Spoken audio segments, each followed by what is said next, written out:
രാവിലെ നമ്മുടെ കോഴിപ്പെമ്പിളരെല്ലാം ഇറക്കി നിർത്തിയിരിക്കുകയാണ്. അവർ സന്തോഷമായിട്ട് ചിക്കി ചകഞ്ഞ് വെയിലൊക്കെ കണ്ടിങ്ങനെ നിൽക്കുക. അതിനുശേഷം അവർ തീറ്റയൊക്കെ വെച്ച് കൊടുത്തിട്ടുണ്ടായിരുന്നു. നമ്മൾ കഴിഞ്ഞ ദിവസം ഇട്ടിട്ടുണ്ടായിരുന്നു തീറ്റ കൊടുക്കുന്ന വീഡിയോ. അതിൻ്റെ ബാക്കിയാണ് ഈ വീഡിയോ. അതിനുശേഷം ഞാൻ തീറ്റയെല്ലാം കൊടുത്തതിന് ശേഷം അകത്ത് വന്ന് എനിക്കൊരു ഫ്രെയിമിൻ്റെ ഓർഡർ ഉണ്ടായിരുന്നു, ഫോട്ടോ ഫ്രെയിമിൻ്റെ വർക്ക്. അപ്പോൾ അത് ചെയ്തുകൊണ്ടിരിക്കുകയാണ്. അതാണിപ്പോൾ ചെയ്തുകൊണ്ടിരിക്കുന്നത്. ഇന്ന് തന്നെ കൊടുക്കേണ്ട വർക്കായിരുന്നു. അത് ധൃതിപ്പെട്ട് ചെയ്തുകൊണ്ടിരിക്കുകയായിരുന്നു. ഞാൻ മറന്നിരുന്നായിരുന്നു, പെട്ടെന്ന് ഓർത്തു. അങ്ങനെ അത് ചെയ്തുകൊണ്ടിരിക്കുക. അപ്പം അതിൻ്റെ ഇടയിൽ കൂടെ നമ്മുടെ സുന്ദരക്കുട്ടപ്പൻ ഇവിടെ വന്ന് 2-3 പണികളൊക്കെ കാണിച്ചുകൊണ്ട് ഇങ്ങനെ നിൽക്കുക. കണ്ടില്ലേ? അകത്തെല്ലാം എന്നെ തിരക്കി കുഴഞ്ഞിട്ട് മുറിയിലിരിക്കുന്ന കണ്ടിട്ട് കയറി വന്നതാണ്. ഞാൻ എവിടെയുണ്ടോ അവിടെ അവൻ കാണും. അങ്ങനെ എൻ്റെ അടുത്ത് വന്ന് കൊഞ്ഞയൊക്കെ കാണിച്ച് ഇങ്ങനെ നിൽക്കുക. അത് കഴിഞ്ഞ് അടുക്കളയിൽ വന്ന് ഉച്ചക്കത്തേക്കുള്ള ചിക്കനൊക്കെ വറുത്തെടുത്തുകൊണ്ടിരുന്നേ കഴിക്കാനായിട്ട്. അപ്പോഴത്തേക്കും എന്താ നമ്മുടെ അടുക്കളയുടെ പിന്നാമ്പുറത്ത് ഒരു മയിൽ പെങ്കൊച്ച് വന്ന് ഇങ്ങനെ നിൽക്കുക.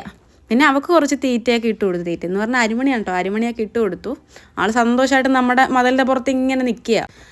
ആ തക്കത്തിന് ഞാൻ എന്തായാലും നല്ല മത്തങ്ങ എരിശ്ശേരിയും ചിക്കൻ വറുത്തതുമായിട്ട് ചോറുണ്ണാൻ പോവാം. നിങ്ങൾ ചോറുണ്ടോ?